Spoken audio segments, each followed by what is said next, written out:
Lucien une interview de lui de 2016. Et là, je fais, wow, en fait, ce mec-là, il sort d'où? On est sûr que cette vidéo de 2016? Parce qu'elle est tellement précise. Son analyse, elle est tellement droite et précise que le gars, en 2016, il nous donnait tous les détails de ce qu'on est en train de vivre aujourd'hui.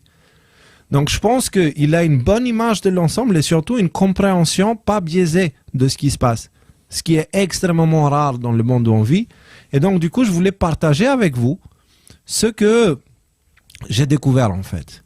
Alors, ce gars, il parle d'ingénierie sociale, de guerre asymétrique, de transhumanisme, des LGBTQ+, 10 moins puissance 2, vous avez compris, des globalistes, etc. Et son discours ressemble étonnamment à toutes les choses que le général Flynn disait à propos de guerre asymétrique et tout ça, sauf que le gars, là, Lucien, il est bien avant le général le général Flynn, bien avant Q.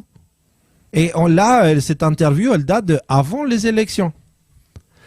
Alors, j'ai pris quelques élections américaines, françaises, toutes. L'élection de Trump, voilà. Avant l'élection de Trump. Voilà, là, cet entretien et tous les extraits qu'on va regarder par la suite viennent d'une interview faite début avril 2016. Ok? Gardez ça bien en tête quand vous l'écoutez. On commence avec le premier morceau. C'est Alexander Verchbauer, délégué secrétaire général ambassadeur de l'OTAN à la conférence interparlementaire de Riga du 5 mars 2015, qui décrivait donc la guerre hybride de la façon suivante. C'est une citation donc je cite. Nous avons vu émerger également une nouvelle forme de guerre hybride, combinant l'intimidation militaire, l'intervention déguisée, clandestine, la fourniture clandestine d'armes et de systèmes d'armement, le chantage économique, la duplicité diplomatique et la manipulation médiatique avec une désinformation complète. Et donc, bon... Là, il vous dit au mot près ce que le général Flynn a décrit avec sa fameuse vidéo des soldats digitaux. Quand il parle de guerre asymétrique. Lui, il appelle ça guerre hybride. C'est tamponné par un document de l'OTAN, en fait. Oui, mais écoute la suite, justement, écoute la suite. L'OTAN en général attribue cela à la Russie, mais en réalité, quand ce monsieur au nom de l'OTAN donc décrit cette nouvelle forme de guerre, en fait, il décrit ce que l'OTAN fait. Donc ensuite, bon, je pense que le bras armé quand même de l'axe Washington, Bruxelles, Tel Aviv, c'est quand même l'OTAN. L'armée américaine aussi étant en quelque sorte plus ou moins fusionnée avec les structures de l'OTAN. D'accord. Ça, c'est pas très différent. Elle vous parle de l'axe Washington, Bruxelles, Tel Aviv. Et il appelle, vous allez voir après comment il les appelle. Jusqu'à là, on est d'accord sur son analyse, non? Oui, jusqu'à là, c'est très pertinent. Aujourd'hui, on la voit très bien se révéler justement quand on soulève les incohérences médiatiques. Ensuite, on soulève également les mouvements géopolitiques, en fait, les attaques sous faux drapeau. C'est tout ça, tout ce qu'il a évoqué. Vous affirmez que les mécanismes de piratage du cerveau que vous identifiez ont un objectif implicite qui serait à terme l'extinction de l'espèce humaine et sa substitution par un homme augmenté, donc le projet transhumaniste finalement. Ma question était, est-ce qu'on peut y déceler la continuité des grands projets génocidaires historiquement reconnus par des moyens déguisés ? Je pense que c'est pire. Non, mais les grands projets génocidaires étaient, comment dire, en fait, toujours de toute façon localisés ou comment dire ça, ciblés en fait telle ou telle communauté, telle ou telle partie de l'espèce humaine. Là, ce qui est en cours, c'est un génocide de l'espèce en entier. Donc c'est bien pire. C'est là il y a peu de chances que le transhumanisme soit réalisé tel que ses pères fondateurs le veulent. Effectivement, malgré tout, il peut y avoir des dommages collatéraux dans le processus pour y arriver. Les dommages collatéraux, on les voit déjà. Enfin, je veux dire, le LGBT est un volet du transhumanisme, et ça va créer. Et donc la théorie du genre, qui est toujours en application dans les écoles. 2016, avril 2016. France ou en Europe, va produire des dégénérés. Des pauvres gosses qui ne sauront pas lire ou qui auront des problèmes de type hyperactivité ou ce genre de choses. Tout ça, dans une perspective de dépassement de l'espèce humaine, en allant vers le sexe neutre ou ce genre de choses, quoi. Et donc là, on attaque le transhumanisme. Avise toute l'espèce, et donc en ce sens c'est bien pire que les génocides réalisés ou pas des siècles passés. C'est infiniment plus grave, c'est évident. À partir de là, oui, là on est vraiment dans une espèce de réinitialisation complète. Et qui est d'une cruauté, évidemment supérieure à tout ce qui s'est passé par le passé. Pour moi, ce qui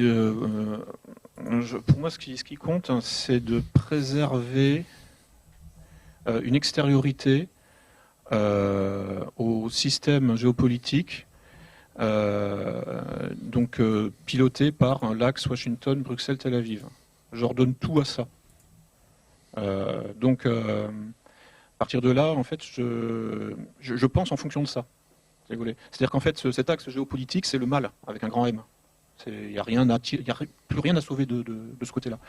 À partir de là, en fait, tout ce qui peut attaquer cet axe géopolitique est bon.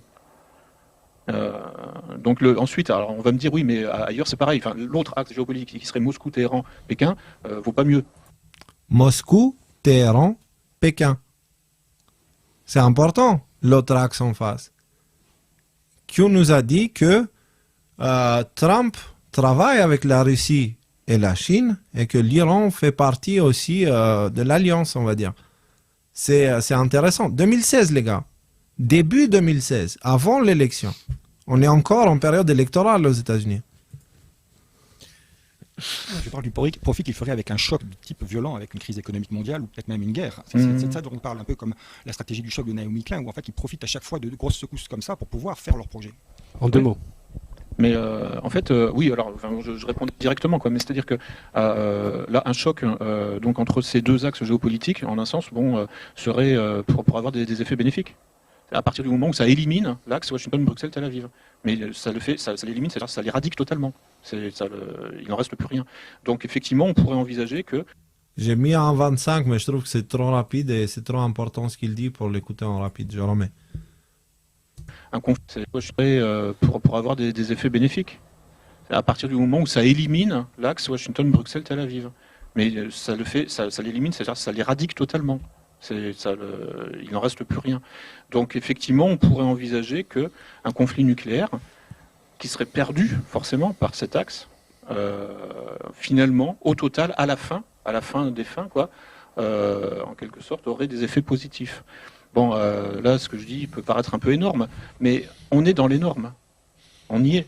Je veux dire, c'est pas moi qui décide de l'échelle d'analyse.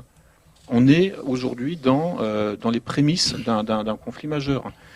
J'en veux pour preuve que là, au mois de février, le président ukrainien a signé à Bruxelles un papier qui l'engage à aligner les standards militaires ukrainiens sur ceux de l'OTAN, et pour garantir l'interopérabilité totale des forces ukrainiennes avec celles de l'OTAN à horizon 2020. Ça, c'est pas un site conspirationniste, vous le trouvez, j'ai archivé tout. Ça veut dire que l'OTAN attaque la Russie en 2021. Allez. Il dit ça en 2016. Actuellement, on est en train de voir des efforts considérables de l'OTAN pour attaquer la Russie. Parce que contrairement à ce qu'il dit, ce n'est pas Poutine qui a commencé la guerre. C'est les autres en face. Poutine, il a été emmené au point de devoir réagir. Et ils font exactement comme Hitler, en fait. Oui. Et d'ailleurs, on l'avait évoqué pour des raisons probables de la guerre. Justement, début janvier 2022, il est apparu une proposition de loi aux États-Unis qui permettait, sous supervision du président des États-Unis, envoyer toute forme d'armes et toute forme d'installation militaire vers l'Ukraine. C'est juste à la discrétion du président. Donc, et ça faisait exactement partie de ces dispositifs pris pour attaquer. Et ce qu'il vient de décrire là avec l'interopérabilité de l'armée ukrainienne et l'OTAN, c'est concrètement une entrée de l'Ukraine à l'OTAN sans le titre. Interopérabilité de l'armée, ça veut dire qu'on peut vous armer, vous pouvez nous armer, on peut échanger, on peut financer, machin. Des choses qui permettent aujourd'hui, voilà, des choses qui permettent aujourd'hui à financer l'Ukraine, à leur envoyer des armes et à voir des vidéos avec des militaires qui parlent en anglais avec un accent américain sur le terrain ukrainien contre les Russes. C'est cette interopérabilité qui permet ça et c'est pour ça que Poutine a réagi. Mais écoutez bien, on n'a pas fini. C'est ça que ça veut dire, concrètement. Parce que là, il y aura donc l'intermarium réalisé, c'est-à-dire en fait le front, enfin la ceinture de containment là, réalisée entre les États baltes, la Pologne et l'Ukraine. Donc sauf accident, le programme de l'OTAN, c'est d'attaquer la Russie sur un front unifié au niveau militaire. Et donc bon, évidemment, faut mesurer les conséquences, sachant que certes entre la Pologne et la Russie, il y a la Biélorussie, mais la frontière ukrainienne est à 300 km de Moscou. Je vois mal comment Moscou pourrait ne pas réagir dans une configuration pareille. Je veux dire, il y a des officiels russes qui disent que de toute façon, on y va. On y va parce que à partir du moment où il y aura des missiles stratégiques implantés en Ukraine, et nous y allons, ils pourront frapper les installations nucléaires russes qui sont situées au niveau de l'Oural. Actuellement, ils ne peuvent pas. Mais l'OTAN a absolument besoin d'aller le plus possible à l'Est. C'est une espèce de Drang nach Osten. Et à partir du moment... et avec l'Ukraine, ça devient possible en termes de kilométrage. Donc nous allons au conflit nucléaire, c'est évident. C'est évident, sauf accident, si Trump est élu. Il est élu. Il a été élu. Il a mis un gros coup de pied à tous les plans et à toute l'évolution du plan qu'il y a eu jusqu'à là. Il les a ramenés en arrière en les forçant du coup à accélérer comme des porcs au point où tout le monde les a grillés. D'accord ? Ils sont coincés et en plus de ça, l'OTAN n'arrive pas à déclencher la guerre avec la Russie. Pourquoi ? Parce qu'ils n'ont plus les États-Unis derrière eux et ces derniers temps, ils ont perdu aussi, ils sont en train de perdre la Turquie. L'OTAN, sans les États-Unis déjà, c'est comme il a dit tout à l'heure, l'armée américaine a fusionné avec l'OTAN, là, ce n'est plus le cas. Et du coup, l'OTAN sans l'armée américaine, clairement, il ne fait pas le poids. Déjà, il ne le faisait pas avec l'armée américaine, mais sans, laisse tomber, c'est mort. Et derrière, sans la Turquie, mais c'est fini. C'est fini. Il n'y aura pas de guerre nucléaire. Vous vous rendez compte à côté de quoi on est passé ? Et là, il explique les conditions. En 2016, avril 2016, on a eu les élections et voilà. Et attendez, c'est pas fini. C'est pas fini parce que quand il parle de guerre asymétrique au début, j'ai oublié de vous dire, il vous parle aussi de guerre d'information. Il a expliqué. Et donc, guerre d'information... ouais, Rudy. Juste avant qu'on continue, en fait, l'OTAN, l'armée américaine n'est plus fusionnée avec l'OTAN, principalement à cause de la dévolution, en fait. C'est ça. C'était pour faire le lien avec ce qu'on explique un petit peu dans les autres lives. Et la dévolution, cherchez sur notre site, il y a plein d'informations là-dessus. C'est ça. Alors, la suite. C'est super intéressant, en fait, ouais. Ouais. Écoute. Si Marine Le Pen est élue, s'il y a un Brexit, ça c'est pas arrivé, ça c'est arrivé. Vous voyez, en gros, il y a toujours peut-être effectivement des possibilités. Marine Le Pen étant plutôt pro-russe que pro-américaine. En tout cas, son équipe, quoi. C'est en termes de financement, tout ça. Bon. Donc là, au niveau des alliances géopolitiques, sachant que Trump aussi s'est exprimé sur la question, voilà. Donc on peut éviter ça, effectivement, sous certaines conditions. Mais si elles ne sont pas, si c'est Clinton qui passe, si c'est Juppé et compagnie, etc., ou Sarkozy qui repasse, encore que Sarkozy est en train d'être acheté par Moscou, donc ça peut encore redistribuer les cartes. Ouais, je suis pas déterministe, je dis pas qu'on y va, mais je veux dire, pour ne pas y aller, il va falloir réunir beaucoup de signes noirs, comme on dit, c'est-à-dire des imprévus, quoi, des imprévus par le système, Washington, Bruxelles, Tel Aviv. Alors, voilà. Donc, Rudy, t'en penses quoi ? Il est incroyable, ce gars, non ? C'est-à-dire, oui, remettre ça dans le contexte de 2016. Moi, en 2016, j'en étais pas du tout là dans mes réflexions. Donc, respect. Respect. Faut arriver à... Ce qu'il y a, c'est que c'est vraiment le passage du temps qui permet de voir si une analyse géopolitique est pertinente ou pas. Et bon, bah là, voilà, quoi, avec 5 ans dans le recul, il a dû se faire insulter et traiter de fou, hein, ce type-là. Mais Oui, avec bien 5 sûr. ans de recul, 6 ans maintenant, Plus de 6 on ans. peut ouais, voir que plus de bah, 6 c'est ans. très pertinent ce qu'il raconte. Donc C'est clair. bravo, c'est clair. Lucien Cerise. La suite, c'est pas fini. Je voudrais rebondir aussi sur la géopolitique. Bon, il y a quand même des déclarations très claires. La doctrine militaire américaine publiée officiellement dans un PDF que vous pouvez avoir sur Google en 2015 mettait sur le même plan la Russie, la Chine, l'Iran et le terrorisme. Et ça a été répété à 2 reprises par Ashton Carter, donc le dernier ministre de la Défense. Donc là, en fait, on est vraiment dans ce qui s'appelle une déclaration de guerre, puisque depuis 2001, on est dans la guerre au terrorisme. Dans cette doctrine militaire 2015, donc et la Corée du Nord, j'oubliais. Donc la Russie, la Chine, la Corée du Nord, l'Iran sont accusés de vouloir réviser l'ordre international sous pilotage américain et sont mis sur le même plan que le terrorisme, la menace terroriste. Donc, il est bien évident que le Pentagone n'est pas homogène totalement et qu'il y a aussi effectivement des gens qui veulent la paix, fondamentalement, au Pentagone, à la CIA, partout, ça on est bien d'accord.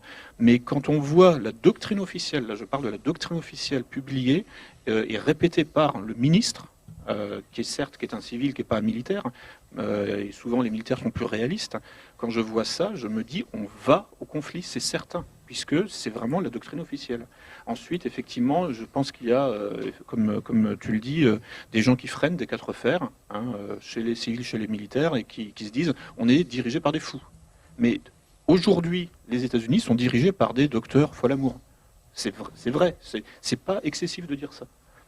Et alors j'espère que effectivement les dissidents, on pourrait dire du Pentagone ou du Congrès, etc. En fait, feront tout ce qu'ils pourront pour empêcher que leur propre directeur, que leur propre patron, qui sont des docteurs Folamour, effectivement, aillent jusqu'au bout de l'affrontement. Il y a des Docteur forces en Folamour qui est interne. un très bon film, hein, si vous l'avez pas vu. Hein. Il y a, tout n'est pas définitif et ce que j'aime bien, c'est qu'il est très mesuré dans ses propos. Il n'est pas dans le définitif, dans l'absolu, dans le c'est comme ça, machin. Il vous donne des alternatives et même dans les alternatives, il ne se plante pas en fait. C'est ça qui est juste impressionnant. Donc là, il y a des gens en interne dans le Pentagone, comme il a dit, qui se battent contre ça.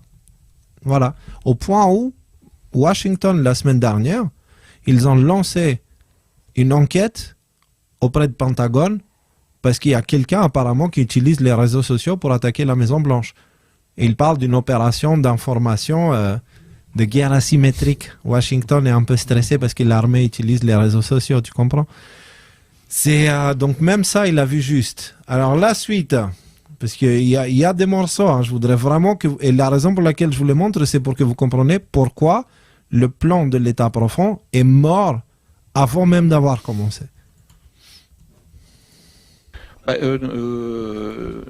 Et aussi, pour vous rappeler que la déclaration de guerre, elle a été faite en 2015, avec ce document qu'il a dit en PDF. Et le fait de dire on est contre le terrorisme, comme il dit depuis 2001, et de mettre la Chine, la Russie et l'Iran au niveau des États terroristes.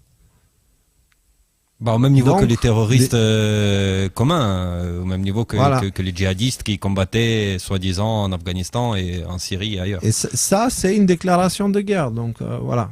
Allez, suite. Il y a affrontement effectivement entre deux blocs géopolitiques tels qu'ils se profilent. Il n'y aura pas de gouvernement mondial. Non. Effectivement, il y aura éradication ou affaiblissement significatif de l'axe atlanto-sioniste, en fait, ou atlanto-européano, ou euro-atlanto-sioniste, voilà, pour essayer de synthétiser en une formule un peu les 3 têtes de la dynamique impériale, mondiale, mondialiste, cosmopolite. Mais ensuite, il n'y aura pas de gouvernement mondial dans ces conditions. C'est-à-dire qu'en fait, si c'est cet axe-là qui domine, enfin qui gagne la guerre, la dernière guerre, oui, il y aura effectivement gouvernement mondial. Mais je ne pense pas que cet axe-là soit en mesure de gagner une guerre, sachant que l'OTAN, par exemple, a un groupe de travail sur le LGBT qui passe leur temps, que les armées anglo-saxonnes et autres passent leur temps à féminiser ou à transsexualiser leurs effectifs militaires. Je veux dire, c'est pas comme ça qu'on gagne une guerre mondiale. Parce que bon, au-delà des ogives nucléaires, après, il faut des troupes au sol. S'ils y vont en talons aiguilles, ils vont pas tenir très longtemps devant les Spetsnaz et les forces spéciales. Voilà. Donc, en fait, bon, on est dans un système qui est en train de se suicider, voilà. Ce système Washington-Bruxelles-Tel Aviv, qui est en train de se suicider, mais qui voudrait entraîner le reste du monde là-dedans. Alors, vous vous rappelez quand on vous disait qu'ils ont perdu, mais qu'ils n'ont pas le choix que d'aller jusqu'au bout parce qu'ils sont condamnés. Ils sont déjà grillés. Leur seule manière de garantir leur sécurité, c'est de maintenir le pouvoir, et leur seule manière de maintenir le pouvoir maintenant qu'ils sont grillés et que les gens ne veulent plus d'eux, c'est d'aller au bout de leur plan, en fait. Parce que s'ils s'arrêtent maintenant, ils seront arrêtés et punis pour leurs crimes parce qu'ils sont déjà cramés, en fait. Si vous laissez le système libre aujourd'hui et que les gens ils ont leur libre arbitre qu'ils peuvent mettre en place et utiliser, c'est pas les Macron qui vont sortir, clairement. Si vous enlevez les médias, la corruption médiatique et toutes ces choses-là, c'est pas du tout ça qui se passe dans le monde. La raison pour laquelle l'humanité elle est comme elle est, c'est parce qu'il y a une manipulation et un mind control médiatique, politique, institutionnel sur l'humanité. Oui, Reddy?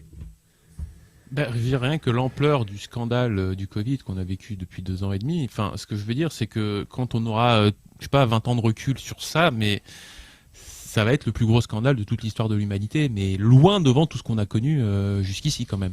Faut bien se rendre compte de ça. Et donc effectivement, si vraiment on enlevait la chape de plomb et cette espèce de fuite en avant dans la peur et dans la nouveauté médiatique et ce qui va encore nous tomber sur le coin de la gueule cet après-midi, quoi, je pense qu'il y aura vraiment un retour de bâton violent de la part des gens qui se sont fait avoir par cette supercherie en fait. Et ce qu'il explique, c'est qu'ils ont déjà perdu, même si les États-Unis et l'OTAN restaient tels quels. À savoir que les États-Unis, ils sont plus dans l'OTAN, ils jouent plus le jeu, et que d'autres pays commencent à sortir. Donc ça veut dire que leur défaite est évidente. Évidente. Nico, oui. Le virus a une utilité, et ça explique aussi pourquoi maintenant, ils ont un très court laps de temps pour qu'ils finalisent leur plan.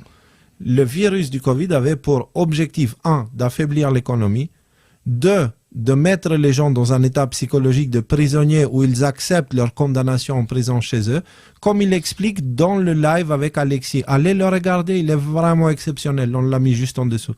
Et en fait, 3, c'est pour vacciner les gens et les rendre malades. Pourquoi? Parce que pour réagir à une situation d'une manière forte, il faut que tu sois en bonne santé. Si tu veux avoir du courage, tu peux pas avoir du courage en étant une couille molle, tu vois. Et là, ils vaccinent les gens. En les vaccinant, ils les mettent dans des états pas bien de santé. Même Patrick Sébastien, il est sorti pour dire depuis que je suis vacciné, j'ai plein de merde. Et en fait, quand les gens ils sont dans cet état-là, ils sont beaucoup plus dociles parce qu'ils ont beaucoup plus peur. Vous comprenez? Ils sont beaucoup plus donc ça a servi à ça. Et maintenant qu'ils ont vacciné, maintenant qu'il y a suffisamment de mois qui sont passés pour qu'on voit les effets secondaires se manifester, c'est maintenant qu'ils vont essayer de fermer en tenaille le pouvoir, tu vois, pour pouvoir prendre leur position tout là-haut et détruire tout ce qui est en dessous. Et ça, il leur reste très peu de temps. Ils ne peuvent pas faire ça éternellement parce que les gens se réveillent. À chaque fois qu'ils font quelque chose, il explique dans la vidéo avec Alexis, à chaque fois que tu tires avec une arme, poum, ça te donne un coup en arrière, tu vois. Et ça, chez eux, ils vont plus en arrière quand ils tirent qu'en avant, tu vois, parce que ce qu'ils demandent à faire passer aux gens, étant donné qu'ils ont perdu beaucoup de temps avec Trump, là, ça ne passe plus. Il doit faire beaucoup trop de choses en très peu de temps. Et ça ne marchera pas. Si vous regardez la vidéo avec Alexis, vous allez comprendre. Vraiment, prenez le temps. Alors, il y a aussi cette dernière ici, grain de sable aux institutions. On regarde ça et après, il y a encore 2 petits extraits. Mais vraiment, j'aimerais qu'on regarde pour que vous compreniez. Un gars qui a une analyse aussi pertinente et précise autant de temps avant, qui vous dit qu'il y aura une guerre, machin, blablabla, il vous dit tout ça, il vous dit aussi que c'est perdu d'avance. Par contre, il va avoir des dommages collatéraux, tu vois, mais c'est perdu d'avance. Et donc, s'il ne s'est pas planté dans tout le reste, je vois pas pourquoi il se planterait sur ça, surtout que c'est ce qu'on vous dit aussi depuis 2 ans et demi, et surtout c'est ce que d'autres vous disent aussi depuis longtemps. Donc, c'est pour vous dire, n'ayez pas peur. Cet hiver commence la mise en application de leur plan, tout est en place, toutes les cartes sont sur table, etc. Mais n'ayez pas peur, parce que tout ce que vous allez voir par la suite, ça ne fera que réveiller les gens. Rappelez-vous, les chevaliers de l'Apocalypse, les chevaliers des révélations. Ils viennent, ils agissent et les gens se réveillent. Voilà, ils révèlent la vérité.